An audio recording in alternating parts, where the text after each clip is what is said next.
Hey guys, this is Shea with 10 Tenths, and it's been a few days, more like, all right, it's been about a year, as Wade reminded me here.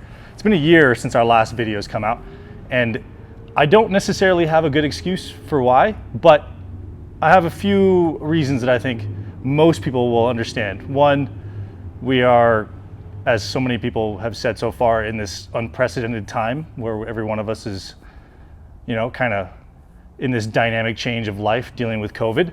And motorsports in itself is struggling just like many other industries. But nonetheless, we're fortunate enough to still be here. And as you might have already noticed, our backdrop is quite a bit different, but for a good reason. So we, about 9 months ago, literally right as the whole pandemic started to hit the United States, we decided we either need to pack it in or step it up and actually commit full to the motorsports community in general. That's doing fabrication, maintenance, you name it. Pretty much we wanted to support every motorsport that our local community has, as well as aim pretty high for the stars in a handful of racing endeavors.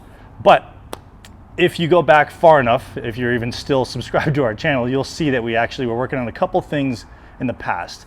And given that today is right in the middle of a pretty special event called Drift Week, specifically the second one, where a handful of prominent drifters are going around the United States visiting various motorsports parks and actually, taking their minds off the crazy time these days. So if you're watching Drift Week, which I suggest you do, because there's a lot of content that hours of endless fun and a lot of stuff you can learn from.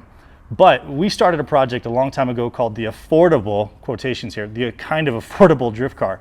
Now, drifting is, as we say from the very beginning, a very expensive sport. Right? It's a ton of fun, definitely worth it, but there is ways you can do it, have a lot of fun, get a lot of seat time, but also not spend a whole lot of money.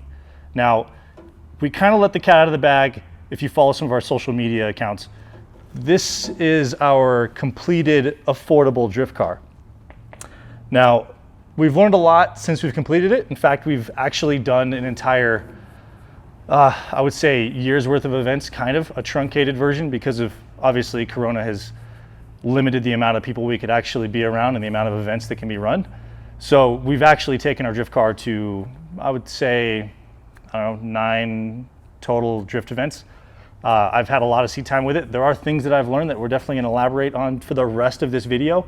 But for the most part, we're super happy with it. We've only had a handful of failures, which were related to maintenance, which are things that maybe I overlooked a little bit too much. But anyway, it's turned out really awesome, taught us a lot, and I think it's a perfect segue that if you guys are really enjoying Drift Week and you want to know a little bit more about what it would be to start drifting and to do it what I would say well, then tune in right now.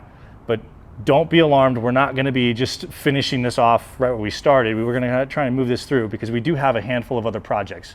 We have my Subaru BRZ is going to go under the knife for a very special motor swap that I'm looking forward to, been planning for a while. And then we also have our next build that we're planning to get started on, which is our affordable supercar. Now that one is going to be fun and interesting at the same time, so you guys should subscribe and comment and try and see what you guys can guess what we're going to do with a really old Miata. So enjoy and look forward to having more content with us.